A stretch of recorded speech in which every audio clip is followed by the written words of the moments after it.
కవిత speed పెంచిన కవిత party ప్రకటన పనుల్లో వేగం తెలంగాణ ఐడియాలజీతో ముందుకు. ఉద్యమకారులు ప్రజా సంఘాల మద్దతు తమతో కలిసే పార్టీలపై ఫోకస్. 25న మీటింగ్ కోసం 20 కమిటీలు. అమరవీరుల కుటుంబాలకు ఆహ్వానాలు. మొదట గన్ పార్క్ దగ్గరకు ప్రోగ్రాం, తర్వాత ట్యాంక్ బండ్ దగ్గర అంబేద్కర్ విగ్రహానికి మొదలు పెట్టింది. AK-47 పెట్టింది. రెడీగా ఉండుర్రి బీఆర్ఎస్. మీ దాంట్లో ఉన్న ఎవరెవరైతే ఉన్నారో అందరూ చదువుకుంటారు. ఇప్పుడు ఈమె పార్టీ పెట్టిన రోజు నుంచి ఎలక్షన్లు వచ్చే వరకు మీ పార్టీ ఖాళీ అయిపోతుంది బీఆర్ఎస్ది. ఈ కవిత దాంట్లో జాయిన్ అయిపోతారు దాదాపు. మీ దాంట్లో ఇప్పుడే ముందు చూపుతోని మల్లారెడ్డి చదువుకుంటుండు, పల్లా రాజేశ్వరరెడ్డి చదువుకుంటుండు, కొంతమంది బీజేపీలకు పోదామని ప్లాన్ వేసుకున్నారు, కొంతమంది కాంగ్రెస్లకు వద్దామని ప్లాన్ వేసుకుంటున్నారు. కాంగ్రెస్ ఏమో గేట్లు తాళాలు వేసి ఉన్నాయి, బీజేపీ ఓపెన్ ఉన్నాయి. కానీ బీజేపీ ఓపెన్ ఉన్నా కానీ బీజేపీ తీసుకుంటున్న నిర్ణయాలను ఆలోచన చేసి అందులోకి చేరదామంటే వెనక ముందు ఆలోచన చేసి ఆగిపోతున్నారు. ఇది జరుగుతున్నది. ఇప్పుడు చూడుర్రి ఎంత ప్రకటబందీగా, ఎంత వ్యూహంతో ముందుకు పోతున్నది. ఒక ప్లానింగ్, స్టెప్ బై స్టెప్ ఎట్లా పోవాలి, ఫస్ట్ ఏంది, సెకండ్ ఏంది, థర్డ్ ఏంది, ఎట్లా ముందుకు పోవాలి, ప్రజలలోకి ఏ రకంగా పోవాలి, ప్రజల్లోకి ఎట్లా పోతే మనల్ని ఆదరిస్తారు, ఈ రకంగా ఒక లక్ష్యంతో ముందుకు పోతుంది. ఆ లక్ష్యంతో కొడితే కేటీఆర్ ఇట్లా ముక్కు నేలకు రాసుకుంటూ పోవాలి. ఎక్కడ కూడా కనబడకూడదు, నువ్వు గుర్తుపెట్టుకో. మీ చెల్లెనే నీకు సరైన గుణపాఠం చెప్తుంది. నువ్వు హరీష్ రావుతో కలిసి ఏదైతే స్కెచ్ చేసి ఈమెను ఏ రకంగానైతే జైలుకు పంపినవో, ఈమెను ఏదో అనుకున్నావు, ఏదో జైల్లో వేస్తే కుంగిపోతుంది, ఇంకా బయటికి రాదు అని అనుకున్నావు. కానీ జైలు నుంచి బయటికి వచ్చినాక దీనికి సూత్రధారి ఎవరు, దీనికి మూలాలు ఎక్కడి నుంచి ఎవరు ప్లాన్ చేసిరు, ఇవన్నీ అన్నీ క్లియర్గా తెలుసుకుంది. ఆ సంతోష్ రావు, నువ్వు, హరీష్ రావు. ఆమె వల్ల మీకు వచ్చిన ఇబ్బంది ఏంది, అది ఏది చెప్పకుండా సైలెంట్గా ఆమెను పీక నొక్కే ప్రయత్నం చేసిరు. వచ్చింది, కొద్ది రోజులు బయటికి రాలే. ఆ మౌనం వెనుక ఒక పెద్ద ప్లాన్ చేసుకొని వచ్చింది. ఆ ప్లాన్ వేసుకొని వచ్చింది, పార్టీ పెట్టాలని నిర్ణయించుకుంది, పార్టీ పెడుతుంది. ఆ పార్టీతోనే ఒక చరిత్ర సృష్టిస్తుంది. ఆ చరిత్రలో మీరు కనుమరుగైపోతారు, గుర్తుపెట్టుకోరు. బీఆర్ఎస్ మీరు ఎవరెవరైతే ఆమెని ఏదో చెయ్యాలి, ఆమెని రాజకీయంగా మొత్తం భూస్థాపితం చేయాలి, అనగదొక్కాలి, పార్టీ చేతుల్లోకి తీసుకోవాలని ఒక వంకర బుద్ధితో ఆలోచన చేసిన కేటీఆర్ నీకు మాత్రం ఖచ్చితంగా గ్యారంటీ బుద్ధి చెప్తుంది, గుర్తుపెట్టుకోరు. అయితే మహిళలను బీజేపీ మోసం చేసింది అని ఈమె డైరెక్ట్ బీజేపీని విమర్శిస్తుంది, క్లియర్గా విమర్శిస్తున్నది.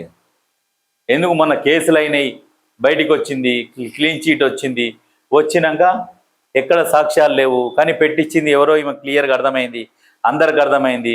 అర్థమైనాక ఇప్పుడు వాళ్ళ తండ్రికి కూడా అర్థమైంది, కేసీఆర్కి కూడా అర్థమైంది ఈమె మీద పెట్టించిన కేసు ఎవరు పెట్టించిరు, ఏం చేసిరు, ఎవరు వేసిరు స్కెచ్ అన్నీ అర్థమైపోయి ఆయన సైలెంట్ అయిపోయి ఉంటుండు. అందుకనే ఇక ఆయన కూడా త్వరలో ఖచ్చితంగా ఆ బీఆర్ఎస్ కేటీఆర్ ఎమ్మడైతే ఉండడు. బలవంతంగా ఇజ్జత్ పోతుంది. ఆ ఇజ్జత్కి పిసుక్కొని అప్పుడప్పుడు వచ్చి ప్రెస్ మీట్లల్లో పాల్గొంటుండు. కానీ ఆయన మనస్ఫూర్తిగా ఏ రోజు కూడా బీఆర్ఎస్ తరఫున ప్రెస్ మీట్లో పాల్గొని బీఆర్ఎస్ కార్యకర్తల గురించి మాత్రం ఎన్నడూ కూడా మాట్లాడతలేడు. ఇప్పుడు ప్రభుత్వం మీద విమర్శలు కానీ ఏది కానీ ఏం చేయట్లేడు. ఆయన మనసంతా, ఆయన ప్రాణమంతా ఆయన బిడ్డ మీద ఉన్నది. మీరు చూడుర్రి, భవిష్యత్తులో ఖచ్చితంగా ఇంకా మార్పులు వస్తాయి. అవసరమైతే కేసీఆర్ నేను రాజకీయాల నుంచి నిష్క్రమించిన నా బిడ్డ దగ్గర కొద్ది రోజుల పాటు ఉంటా అనే ఒక వర్డ్ వదులుతాడు. ఆ వర్డ్ ఈమెకు చాలా ప్లస్ అవుతుంది, బీఆర్ఎస్కు భూస్థాపితమవుతుంది. ఇది జరుగుతుంది ఖచ్చితంగా. తండ్రి బిడ్డ కలిసే రోజు వస్తుంది, వీళ్ళు కలుస్తారు. కలిసిన రోజు వీళ్ళు సక్సెస్, వాళ్ళు ఫెయిల్యూర్.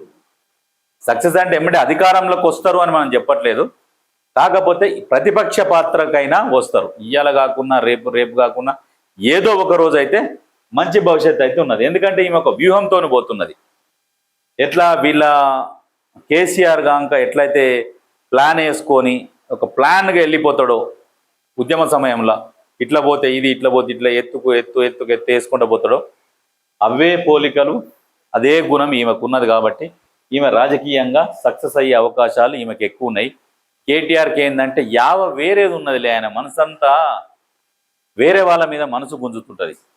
ఆయన ఏదైనా పని ఎంచుకుంటే ఆ పని మీద ఉండదు, మిగతా దాని మీద ఎక్కువ ఉంటుంది ఆయనకు ఆ యావతోని ఆయన ఆగం చేసుకుంటుండు. ఇక్కడ వేసిండే బండి సంజయ్ కూటమి కాలకూట విషము కక్కిందట. ఎవరు రాసిచ్చారో మరి స్క్రిప్ట్ ఈయనకు. కాంగ్రెస్ మొదటి నుంచి మహిళా వ్యతిరేకి. మీరు అసలు నువ్వు ఎట్లా గెలిచినావో కానీ ఇక మళ్ళీ మాత్రం గెలవవు. ఇక బండి సంజయ్ అన్న, ఇక నువ్వు రామ్ నీకు తెలంగాణ మీద వాడు తేజస్వి సూర్య మాట్లాడుతుంటే నోరు మెదపలే కానీ ఈ బిల్లు గురించి నోరు తెరుచుకొని వస్తున్నాడు. కొంచెమన్నా ఉండాలి జర్రనన్నా. ఏం లేదు, వాళ్ళు అంతగానం పాకిస్తాన్ భారతదేశాన్ని ఎట్లా విడగొట్టిరో అట్లా విడగొట్టిరని అసలు ఆ తేజస్వి సూర్యకు అసలు ఆ క్యాండిడేట్కి ఎందుకు, అసలు తెలంగాణ గురించి ఎందుకు, తెలంగాణలో పుట్టిండా పెరిగిండా, తెలంగాణతోనే ఏమైనా సంబంధం ఉందా, ఎందుకు ఆయనకు అవసరం? 1947 ఎప్పుడో పోయిన అంశాన్ని ఇప్పుడు తెర మీదకి తీసుకొస్తుండ ఆయన. ఏంటంటే ఒక పంచాయతీ క్రియేట్ చేయాలి, ఇదొకటి క్రియేట్ చేయాలి, ఈ పంచాయతీలో ఈ బిల్లు పెట్టాలి, ఈ బిల్లును పాస్ చేసుకొని పోవాలి. ఇదంతా బీజేపీ ఆడిచిన ఆట, ఒక నాటకం. అందరు చెప్తూనే ఎవరు దేశం మొత్తం చెప్తున్నారు మహిళా బిల్లుకు ఎవ్వరు వ్యతిరేకం కాదు అని.